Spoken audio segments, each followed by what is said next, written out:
Hi students, so this is where I left off with my face-to-face class. This is the video that I showed them.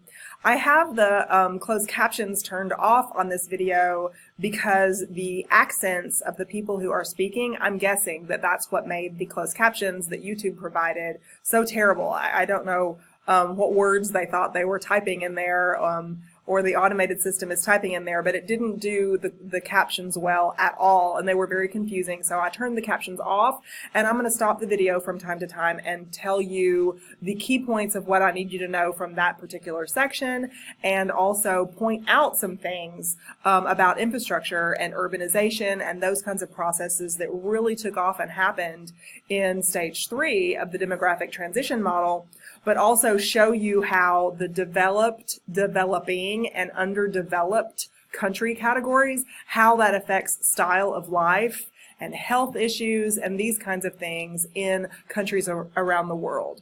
So let's look at a little bit of this video. Before I even start it, I want you to notice this hillside. You can see some roads in here, which are part of our infrastructure, right? And I can see maybe a couple of cars in there. But I am not familiar with this location personally. Just from looking at this hillside, I see a road here and there, but I also see a whole bunch of houses and trees just kind of built up on this hillside. And from seeing pictures and tours of these places before, I know that inside these trees usually are paths or staircases that have been built that in some cases are maybe even, half a mile long to get from a transportation point up to a place on this hill, that might be your particular house.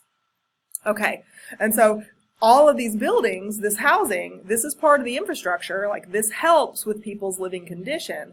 However, this particular video, I'm choosing this because I want to focus on sanitation as part of infrastructure, and sanitation that's a key part in keeping that crude death rate down and really helping to stabilize the populations in places around the world. So keep in mind that people are all in here. There's probably 1,000 houses here, and maybe there's 10 people per building. Who knows? So we're looking at a lot of people in this particular vicinity. Let's watch a little bit of it, and I'll stop it again in a second. This is Franco da Rocha, a suburban town on the outskirts of São Paulo. About a third of the 150,000 people living here, like those in the Parque Pretória community, have no access to proper sewage and sanitation systems. If I think 10 years back, things have improved around here, but the sewage collected in the houses is still dumped directly here on this stream. Garbage collection is also very deficient. Okay, so he is standing. You can't see it, maybe a little bit. This area back there is water. He just called it a stream. So that pipe that you saw a minute ago with yucky looking water coming out of it, that is sewage and other waste. Sometimes it's water from a sink where you've washed your hands or something, but also it's sewage and other waste. And so he's explaining that it gets dumped in this, what he's calling a stream, right outside these houses. The truck doesn't go to some streets here in our neighborhood. Despite its problems, Franco da Rocha still fares better than Brazil's average. Government figures based on 2016 data show that nationally a full 45% of the population lack access to adequate sewage. Okay, 45% of the population in Brazil, he is saying, lack access to proper sewage that would take that household waste away from what this guy called a stream right outside people's houses to a proper place where it could be isolated and treated and not released into the environment until it is not going to be contaminated with things that can make us sick, that can affect our health adversely.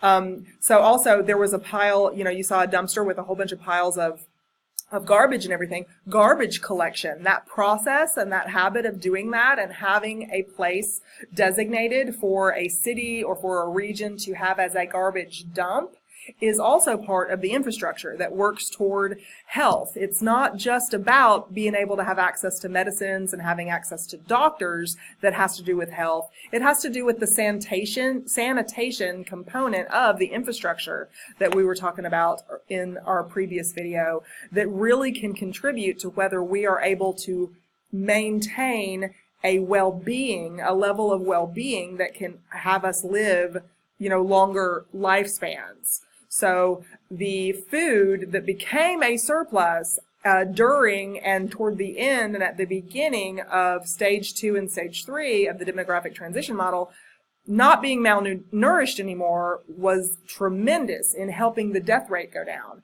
But this kind of infrastructure is also vitally necessary to help the death rate go down, because having all this waste and all this yuckiness can transmit all of these diseases that you're about to see go on the screen here when I hit play again.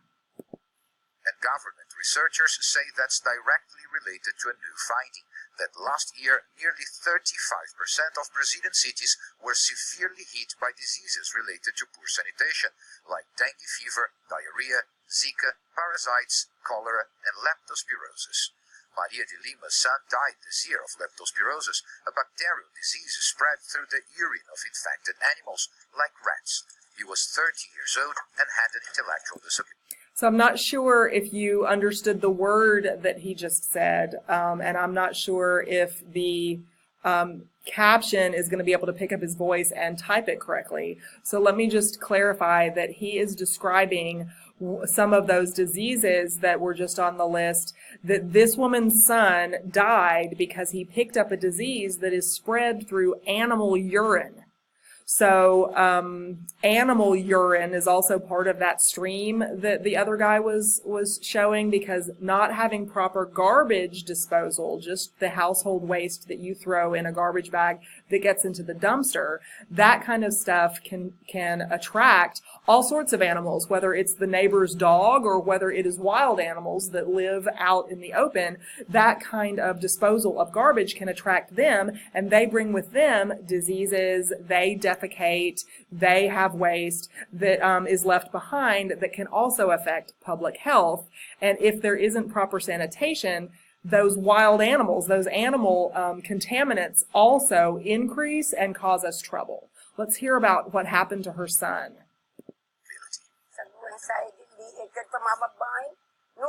He used to go and bathe in this river sometimes. When we saw him, we would get him out immediately. But sometimes we would see him all wet returning home. So he went to swim in the river where all those houses were uphill. Remember the big hill with all those houses? If you dump stuff outside your house, where is it going to flow? Downhill. Rivers and streams and liquid flows downhill. And so it's going to flow downhill and end up in the river eventually. And animals go to the river to get water themselves, and they defecate and they pee in the river. And so this disease that was spread through animal urine was in this, infected this man, this poor man who died from it. Infrastructure usually has to be very high to make an actual impact. For example, building water and sewage systems is not cheap nor easy.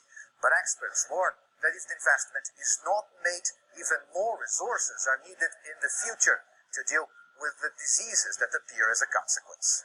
The local government in Franco da Rocha has launched outreach programs to monitor conditions and educate residents, warn, for example, about the dangers of flood waters. But the acting health secretary says heavy investment from state and federal authorities is essential for a definite solution to the problem. Research done in Brazil, in Europe, and more recently in Africa shows that for every dollar invested in sanitation, you can avoid spending $60 down the road on healthcare. It's obvious. You avoid contamination. Addressing the sanitation deficiencies in a country the size of Brazil, with a population of more than 200 million people, is a huge challenge. But one, experts say, is critical to protecting the health of this developing economy. Paulo Cabral, CGTN, Franco da Rocha, Brazil.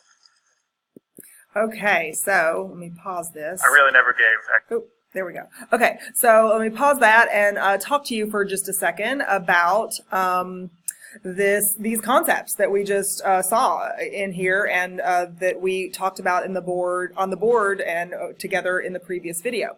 So we heard him talk about developing economy, and so that word developing, of course, is one of the categories of nations around the world. We usually use industrialization, the degree of industrialization, the process of becoming industrialized, to classify countries as developing. Usually, developing nations are at least in stage 3 of the demographic transition model. And we could debate when we look at the classifications of what makes stage 2, or stage 3, we could debate about whether this particular community in Brazil, outside of Sao Paulo was the name of the town in Brazil where this neighborhood was. We could debate whether this is actually demonstrating stage 2.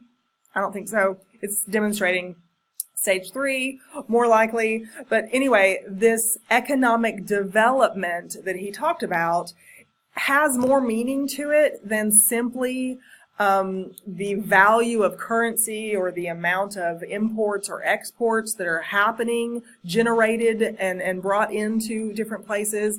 Economic development should also ring a bell for geographers to realize that without money, for instance, tax revenues collected by the government and assigned to infrastructure projects, such as sanitation, roads, bridges, any of those other things, utility systems in general, any of those other things listed on our infrastructure list that we made in that previous video, without money being invested into those things, then sanitation systems, water treatment facilities, garbage disposal, and landfill facilities are simply not going to happen by themselves.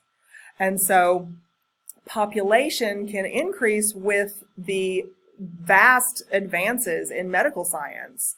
But if I have a disease that causes diarrhea, which diarrhea is a major killer around the world, I argue that it is the #1 killer because the CDC will give you a list of the top 10 diseases that kill the most people worldwide, and you won't see the word diarrhea listed as a disease that kills people. But if you look into the symptoms of the top 10 most deadly diseases, diarrhea is one of the major symptoms. Diarrhea causes dehydration.